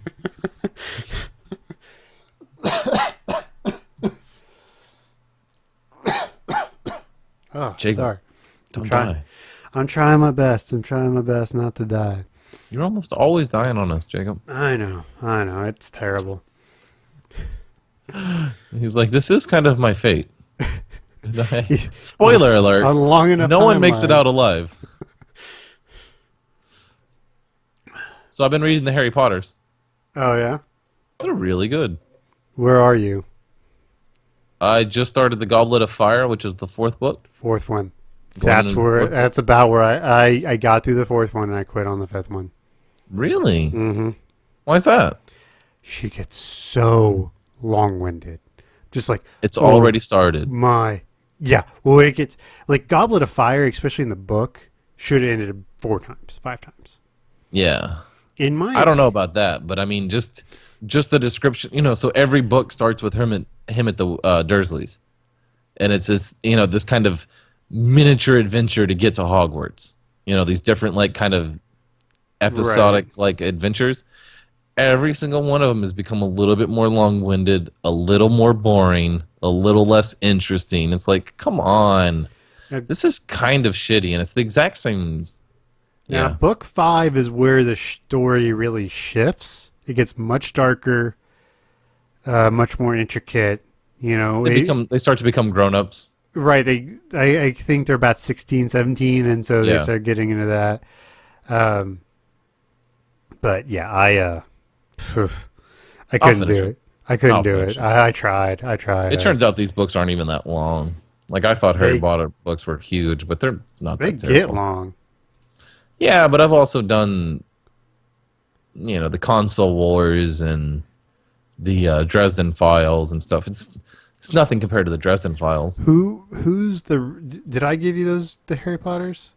Yes. Okay, so you got Stephen like- Fry. Like Yeah. the full-blown professional, like, movie Uh-huh. actor. Yeah, And they even do, like, cool effects. Like, Yeah, there's sometimes where, like, the character is supposed to be talking behind a wall. So they put the reader in some type of situation where he's muffled. So he sounds like he's behind the wall. Or if there's, like, a howler, like a thing where they get letters from their parents while they're at Hogwarts. And it's just this letter that yells so loud that it shakes the walls of the school. And they do, like, this cool effect where it sounds like he's yelling, but it's not too loud in your ears. It just adds a lot of reverb and yeah. No, it's really really good. professional. It's the British version. The English version has a different reader, but the Stephen British Fry, version who is awesome. I prefer the British version. Oh yeah. Hey, I need to get Yeah. back on the book train. I've been trying to stay on the writing train the last couple of weeks. trying to hammer out the second Speaking episode. of which, I really want the rough draft of the first episode. I will. I'll get it. I need to get through that because I don't think we need to finish that until I at least read it once and give you like some ideas, right? Well, I don't want you to get too married to the original without some input. Well, I mean, the episodes aren't really super connected yet. Okay. You know, it's they're Little tidbits that'll get connected eventually later. Kind of yeah, thing. but they're more one-offs that'll eventually snowball into a bigger story. I like that idea. Well, you got to build the role. I mean, Sure. depending on the series you watch, especially any Joss Whedon show, the entire first season is world building. That's almost true for all the great shows. Yeah. Yeah, That's why all the most great first animes seasons take maybe kind 2 or of 3. suck. Yeah. It's just all world building, which is the How part. long was it until Star Trek: The Next Generation actually started to pick up steam and become a TV show? Third season. Season 3rd or 4th, right? I think like you started end of getting third? into it. I think third season is when it really started to be a thing. But it's like fully rip roaring in like the 4th season. oh yeah, Like yeah. it's a full blown TV show. Right. So, 3.5 seasons in before you start to really connect and become into TV, into characters and stuff. Like I'm watching MASH, and I've gotten through like the first season and a half, and it's not MASH that I know yet. It's like isn't. They're still developing. The characters are still settling into like their characters. These are, it's not quite the MASH that I know yet. And see, that's one of the things that's changed a lot with TV is now, man, if you don't catch someone in the first 6 episodes, you're done. You're Yeah. done. So like the development has to be a lot faster, which may or may not be good, which I don't think it's good. It It depends. May or may not be good. When it comes to like producing shows like Breaking Bad, those come out of the gate at a 10, and they go for 6 seasons or 5 seasons, and they're done, and they tell a specific story. If that's how you intend on doing it, like you have this 5-season mini series that you want to do, that's fine. You want the characters coming. You don't want to spend the 4 seasons becoming a good show. Right. But if you're going to do a MASH or a Star Trek, I'm okay with taking your time and, letting it kind of simmer and develop and become good shows. We Yes. most likely miss out on really good sitcoms and TV shows because we, as a, I guess, society or culture, Uh-huh. don't give a lot of TV shows time to simmer like we should. No, definitely not. If you But- want It's also generated Game of Thrones and Breaking Bad and The Orange is the New Black and House of Cards. right, but that's more of a different. Well, House of Cards and Orange is the New Black are the Netflix, so they get the entire season in a shot. Right, but that's also kind of influenced by this impatience that we have. I mean, Netflix has kind of generated that impatience in that. Oh, yes. Right, Yes, it right, has. right. So they're kind of feeding themselves a, self-fulfilling prophecy. But it's true nonetheless that as a culture, we do want to binge watch. We want the first season to be fully polished and done, like a Game of Thrones or a, Lord of the Rings. We Yeah. want it to come out ready to go. I was reading this really interesting article somewhere about how so many shows now are going for second season. That's their big season to draw people, is because they know they're getting on Netflix. Because I don't know, if, a lot of people don't remember this, but no one knew what Breaking Bad was until the third season. Third season. 'Cause Everybody that's when lost it their hits minds. Netflix. Yeah. Because they binge watch the first two. Oh, yeah. Oh, I think Ryan's having some technical difficulties. Oh, the lights come on. Yay. Anyway, so, yeah. Okay, if you can find it, and this is just a tip to anyone out there, find the show Selfie. Selfie. Uh-huh. It was Okay. on ABC, and I think it made like 11 episodes. And it was so good. It was such a perfect, it was just so pointed at today's society, especially like a 22, 23-year-old, just so into the social networking and everything and just kind of missing life. Right. It was a playoff of My Fair Lady, if I remember right. But, yeah, watch it. Gillian Anderson, gorgeous. Good though, huh? Harold from Harold and Kumar was the other lead in it. Oh, I like him. Yeah, the Asian one. Isn't it weird that like Harold and Kumar Go to White Castle or whatever that show was, is what relaunched Doogie Howser's career, and now he's one of like the most famous like actors in TV. Oh yeah, now yeah, you got What's his name? Neil Patrick Harris. Neil Patrick Harris. Yeah. And if you go back and watch the show, that movie that kind of made him popular as an adult actor, he's full blown crazy. Oh Doing yeah, coke off of hookers' asses while they're jumping a convertible and stuff. Like it's full blown insane. But he's got good chops when it comes to acting, man. He can fucking do it. Have you seen a Doctor Horrible sing along blog? I have not. Oh, you need to. It's Josh Whedon directed it. It was during the writer's strike, but back in like 2010, somewhere around there. Yeah. And it was just something to do to stay busy. So it's him, Nathan Fillion, Neil Patrick Harris, and Felicia Day. And it's Okay. And Neil Patrick Harris is Dr. Horrible. And he's sort of singing, doing these blog entries about this girl he loves. And Nathan Fillion is the superheroes, Captain Hammer. And it's hilarious. At one point, Captain Hammer's like, yeah, I'm going to go show her my hammer. By hammer, I mean penis. It's just perfect. That kind of humor. Yeah. It's about 45 minutes. And I'm pretty sure it's on Netflix. It's easy to find on the internet. Watch it. It is hilarious. Just absolutely hilarious. So you gotta recommend for us before we wrap up the show today? Okay. So everybody knows from now on, I'm going to come up with something that's a little more lighthearted and a little less, that'll probably go with the better of the flow that we've been having. Because each time I've come up with something that doesn't fit the narrative of the last hour and a half conversation at all. But this one I feel like I should have recommended way sooner. Because I think you have a real difficult time actually taking anybody's advice before you take this advice. I may be wrong, but okay. Anyway. It sounds pretentious now that I try to say it out loud. But you really need to know yourself. Right? Like it's really important. I recommend that you get to know who you are.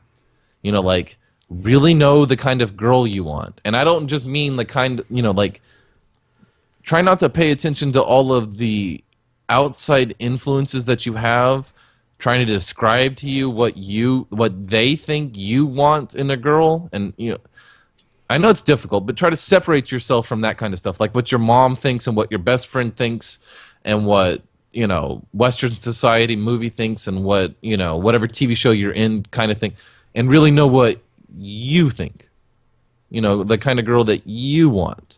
It's important to know who you are before you'll be able to go anywhere in this life. Because I think it's too easy to get bumped around. I just noticed so many people that are kind of, what are they, almost lost?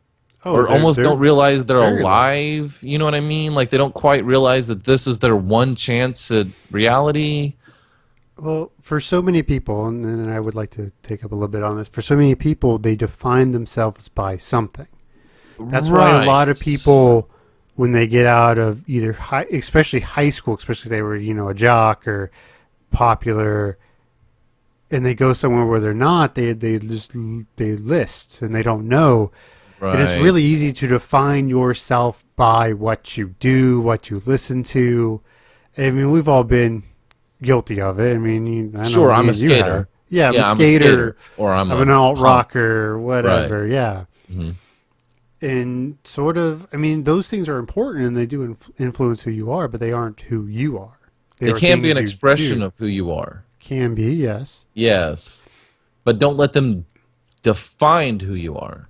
Exactly. Don't get so stuck on team connoisseur beer drinker that you can't ever drink a whiskey because you're so worried about, offending the team, so I guess I should have tried to think of a better way to explain this, but it's more of like really know who you are. Know your sense of humor and know I don't know. It's just the basic of it. It's just I recommend you know yourself. That'll help you out with like a lot of things, especially down in your life. You know what I mean? Like, right? Yeah, here's kind of how my dad put it to me. Eventually, as long as you're, especially in someone's house, you know, you're a kid, you kind of wear the coat of your parents, their beliefs, their feelings, and as you grow up, you start to add things to your own coat, and eventually you're going to have to take off your parents' coat and the things you've added to it and look at it and decide if that's who you are and who you want to be. Oh, wow. So take your own coat off and see if that's who you really want to be. And make sure it's your coat that you put back on. Right. Don't put someone else's coat on. And other people affect us. I mean, I can think about so many people, and I can look at different, very exact things in my life that I picked up from someone else or because of someone else. Experiences, breakups, girlfriends, whatever. I have an extremely specific example. Okay. You remember when me and you went to camp and we signed up for you could pay the extra money and go golfing? Uh-huh. Do you remember the opportunity that me and you got, which is, I don't know how rare it is, Uh-huh. but we got to go with Joe White? Uh-huh. So we're with Joe White and Matt Houston. And you remember, like, I had a pretty good round. Like, I still, even to this day, he affected me so bad that I have a hard time talking about it. But I had a really good round that time. We went and played, like, this par 3 or this, I don't remember what it was. It had a couple par 4s, but mostly par 3s. Yeah. And I was just sticking the ball, like, just a couple feet from the pin most of the holes. It was really good. And I had a couple where they were just a couple inches. And you might even remember this. You may not. But when we got in the car, this vividly. when we got in the car with Joe White, it was me, you, and Joe, and I was just really happy with myself. Now I come from a family that didn't have a dad, and I didn't have anybody who cared about me, so I had to toot my own horn if anybody was ever gonna toot it. You know what I mean? Like I didn't get a bunch of like, "You did well, son," or "I'm pretty proud of you," or "Hey, you're pretty good at this." You know, like if I ever had that, it came from me, but. Needless to say, I was kind of proud of myself. And Joe goes, "You ever get tired of patting yourself on the back?" Dude, I don't pat myself on the back for shit no more. Like, I am really hardcore about, like, I get real sensitive about even mentioning ever that I'm good at what I do. And it has affected me when it comes to, like, even work. Like, there's been opportunities where I should be like, "Hey, I'm really good at what I do here, and I should deserve a raise," where I'm just afraid of even mentioning it because somebody that you look up to, like a god figure, points out a flaw that you have. I don't know. I'm just saying. Those kind of moments can be you can have very specific. You remember the shot, right, from that round? Yeah. Mm-hmm. He remembered it almost 10 years later. Because I actually... I asked him about it one day. Did you really? I was there picking up little brothers, and I ran into him. I was like, "Hey." That's one of the shots that was one of the reasons I was so excited with myself, because we went through an event that to me was kind of, I'll never forget it. Oh, it's hilarious. Absolutely. It was. Okay, I'm gonna jump on this sort of with a big thought, which I heard today, and I've extrapolated a little bit, and I really liked it. I was listening to this podcast from this workout guy, Sean T. He does the T25 stuff. And I don't remember exactly what the question was, but he said, life doesn't have beginnings and ends. It's a relay race. And you're just passing the baton to yourself over and over. And so when things are ending and beginning, you're passing yourself the baton again. So make sure you do it right and don't lose your momentum. Right.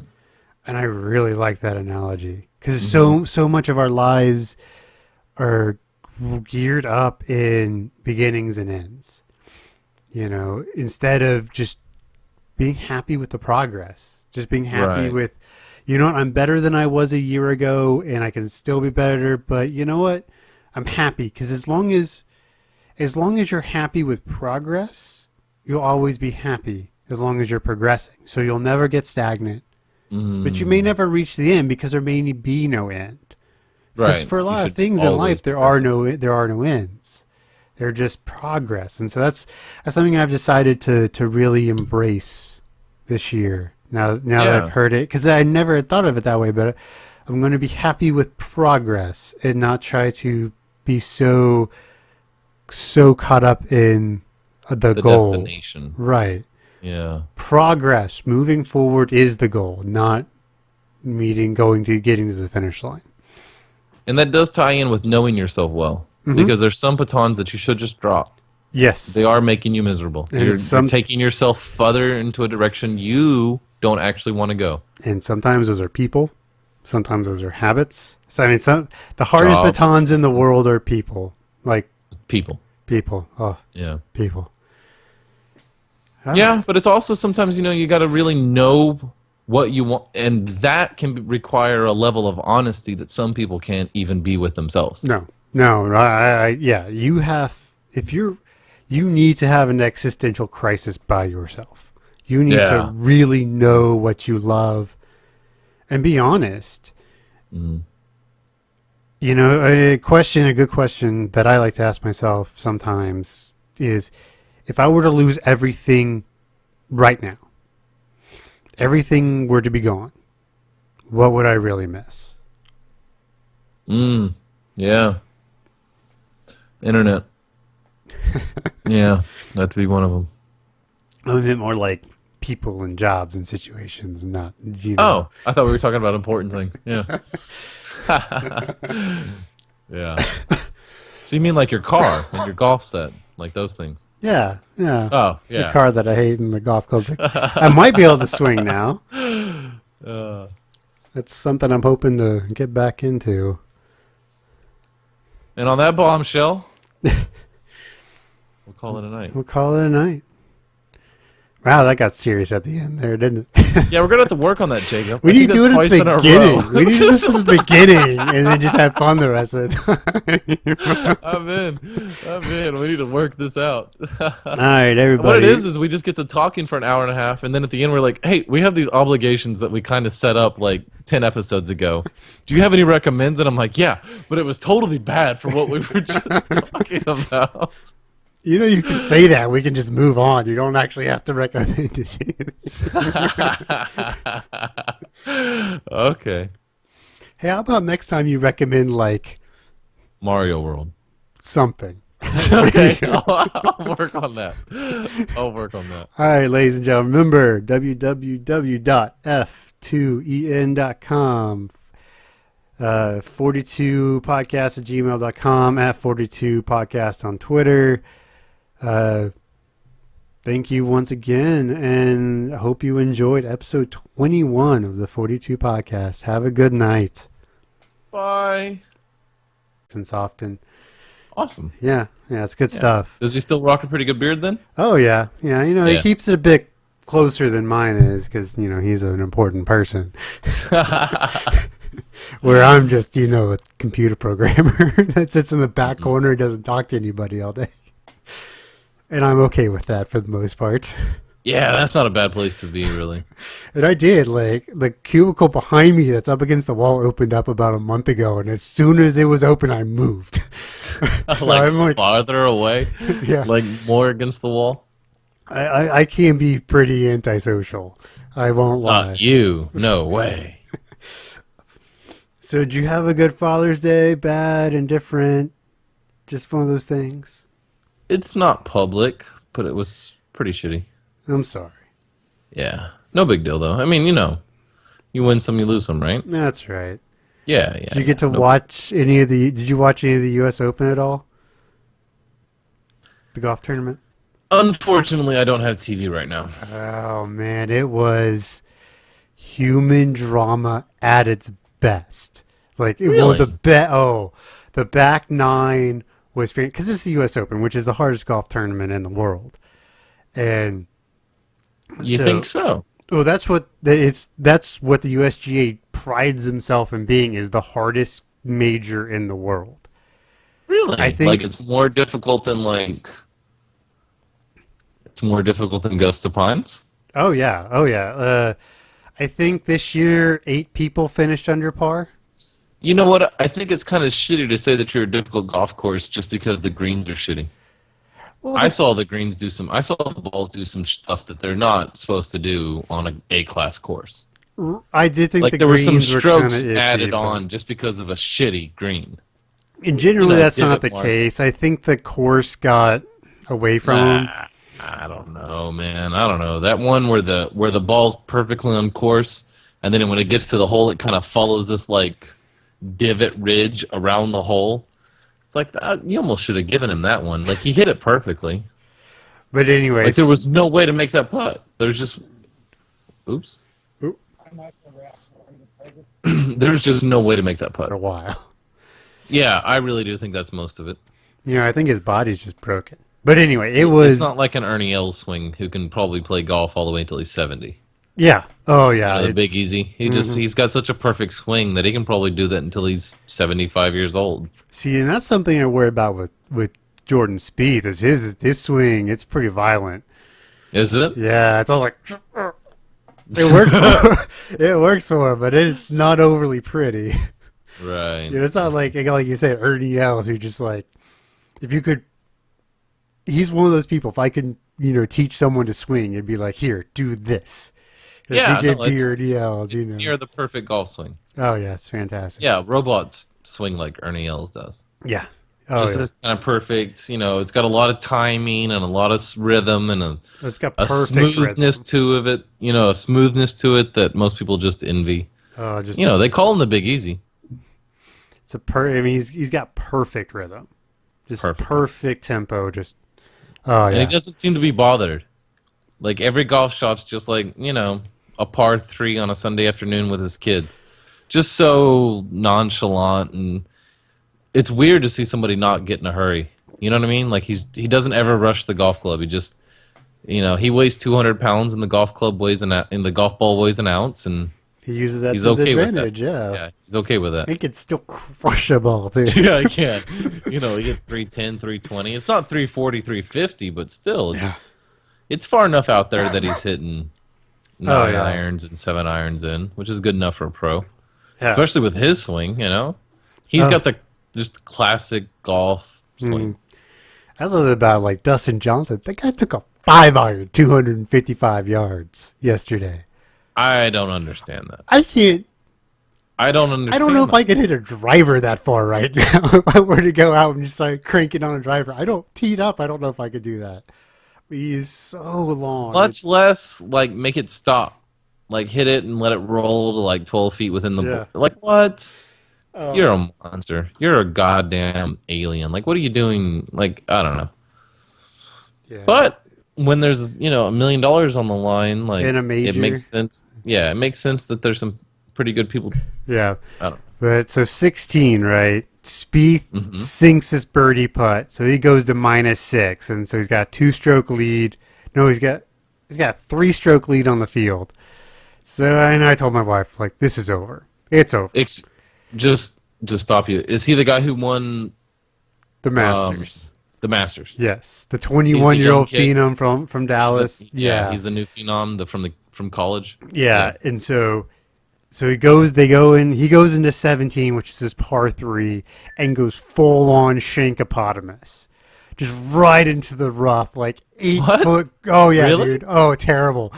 So he double bogeys, and then Dustin Johnson, the guy who was leading going into the day, he birdies 17 to get to -4, and Spieth birdies 18 to get to -5, right? So Dustin Johnson, last group on the course, a 600-yard par 5, and Johnson 600 yards.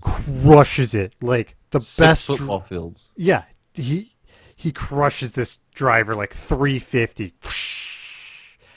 and It then makes he that takes a screaming noise. 5-iron, Okay. 250 to 12 feet from the pin. My God. Yes. So he's got 1 putt to win, 2 putts to tie. Wait, how's Jordan doing? Is he part of this group, or is he already no, done? he's done. He's done. He's in the house at shit. -5. So in Johnson, this is it. He's the only guy who can beat him. This is. God. First putt, like his first putt is really good, and it kind of just burns the edge, right? But keeps going, and it just just meanders just a little too far. It rolls out to like that 4.5, 5 foot range. Where it's a real putt. It's a real putt. And then he misses to lose. No! Yes. Yes, and he burnt the edge again. He missed it to the other side. He overcompensated. I would have just broke my club and not put a fucking score in. I'd have taken last. I would have been so salty. I'm the saltiest human being on the fucking planet if it burns twice like that. Like, what? And I just sat there like, I literally had my hands over my mouth like, oh my God. How much were those putts worth? About $1 million. Well, if I guess the second and third putt were about the same. Well, could be about the same because the U.S. Open is an 18-hole playoff. So if he had made the second putt, he would have gone to a playoff today. But so he could have still finished second. But I think I know first place is 8.1 million at the U.S. Open, and I think second place is 800,000. Ooh! Yeah. That's so much money, Jacob. I know. It was. But you put 4 foot for $8 million? $1 million. $7 million, whatever the difference is? It was $1 million. It was 1.8 and 800K. So $1 million. I mean, I could try. I don't think I could put on a flat surface for $1 million from 4 foot. Well, the thing is these guys, especially a guy like him who's won I mean, he hasn't won a major yet, but he's won quite a bit. He's, top 20 golfer in the world. He's got $50 million in the bank. It's all about the glory, really, for a lot of those guys. Oh, that's interesting, right? Like when money starts to lose its value, it doesn't hold as much pressure. It's now just about doing it. Right. What's funny is I've heard stories about the practice rounds those guys play. Because they like to play with each other, and they gamble hard. Hundreds of thousands of dollars a hole kind of thing. Damn. Yeah. So does that make Jordan on course to make the Triple Crown or the... Grand Slam, yep. He's got the first two. No shit. He's got the first two. Would that make him the youngest? Yes. No. Maybe. Something, yeah. Maybe is an answer. It's either him or Tiger. It's either him or Tiger. So Tiger was good. He was good. Now he's terrible. Yeah, he's terrible. Well, I mean, he's better than I am. Yeah, it's just I think one of his problems, A, he's lost it in its head, but B, he's had such a powerful and violent swing for so long. Mm-hmm. He's had 4 back surgeries and like 6 knee surgeries. That catches up with you after.